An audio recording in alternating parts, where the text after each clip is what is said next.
Olá, eu sou o Anderson, pesquisador da Fundação Juntos Podemos, e esse é mais um Giro pelo Mundo, onde eu trago notícias nacionais e internacionais para você. No vídeo de hoje, índice geral de preços recua em março. Trump pressiona aliados por apoio militar. Tensão na fronteira entre Colômbia e Equador. Rei da Espanha admite abusos do período colonial. Brasil regulamenta o ECA digital. Super trunfo científico destaca a biodiversidade brasileira. Duna, parte 3, ganha o primeiro trailer. O índice geral de preços 10, o IGP-10, registrou queda de 0,24% em março, segundo dados divulgados pela Fundação Getúlio Vargas. O indicador é um dos termômetros da inflação no Brasil e acompanha a variação de preços no atacado, no consumo e na construção civil. No acumulado de 12 meses, o índice apresenta recuo de 2,53%, mostrando um cenário de desaceleração em parte dos preços da economia. O resultado foi influenciado principalmente pela queda dos preços de matérias-primas importantes, como minério de ferro, soja, milho, que tem grande peso no custo de produção. Já no varejo, alguns serviços tiveram aumentos mais moderados, enquanto a construção civil, o custo de mão de obra avançou em ritmo menor. Cabe lembrar que o IGP-10 é observado pelo mercado porque ele costuma antecipar tendências de inflação e custos para empresas e consumidores. O presidente dos Estados Unidos, Donald Trump, criticou aliados internacionais após a recusa de alguns países em apoiar a operação para reabrir o Estreito de Hormuz, uma das rotas marítimas mais importantes para transporte global do petróleo.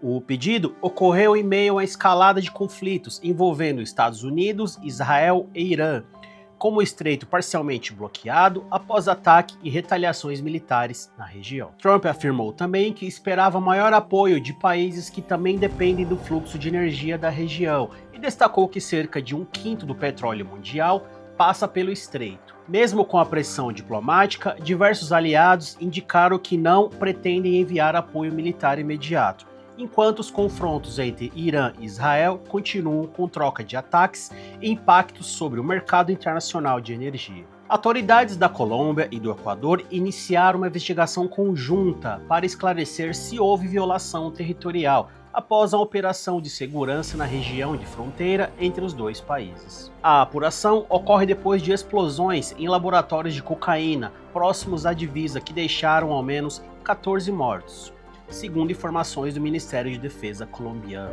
O presidente colombiano, Gustavo Petro, chegou a sugerir que uma ação equatoriana poderia ter ultrapassado a fronteira, enquanto que o governo do Equador negou qualquer incursão fora do seu território e afirmou ainda que as operações tinham como alvo grupos ligados ao narcotráfico. O rei da Espanha, Felipe VI, reconheceu publicamente a existência de episódios de abusos cometidos durante a colonização espanhola nas Américas. A declaração foi feita durante a abertura de uma exposição histórica em Madrid, onde o monarca afirmou que, apesar de existirem normas na época que buscavam proteger os povos indígenas, a realidade foi marcada por episódios de violência, exploração e imposição do domínio territorial. Embora o discurso tenha sido interpretado como um gesto de reconhecimento histórico, ele não representa um pedido oficial de desculpas, mantendo o tema como um ponto sensível nas relações diplomáticas. Cabe lembrar que nos últimos anos, países como o México têm pressionado a Espanha por um pedido formal de desculpas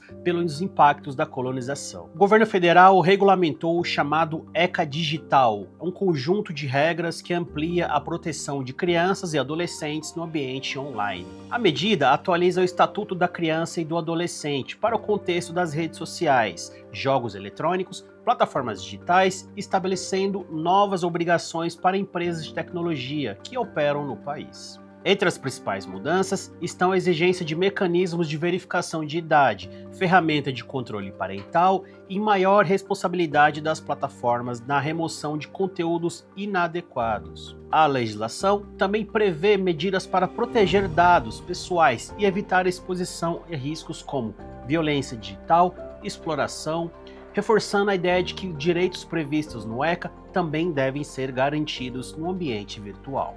Ciência. Você se lembra do Super Trunfo? Aquele famoso jogo de cartas em que cada jogador comparava características para descobrir qual carta era mais forte?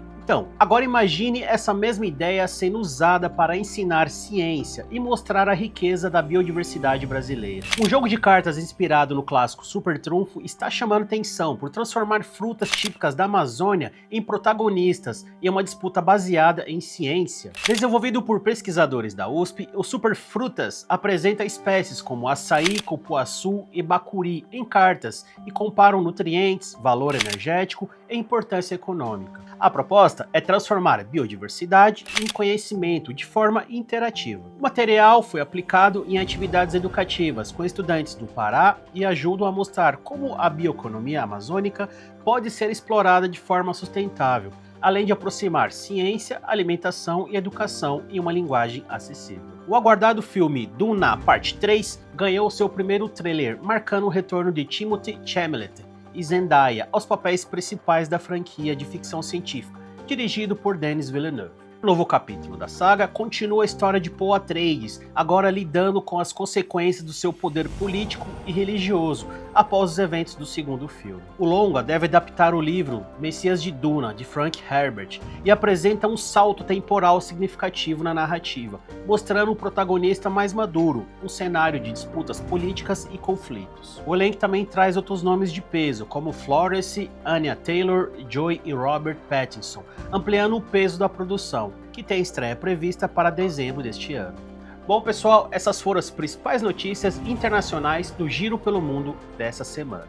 Se você gostou do nosso conteúdo, inscreva-se no nosso canal Fundação Juntos Podemos. Acesse também nossas redes sociais e ative o sininho de notificações e compartilhe o nosso vídeo. Obrigado por assistir e até semana que vem.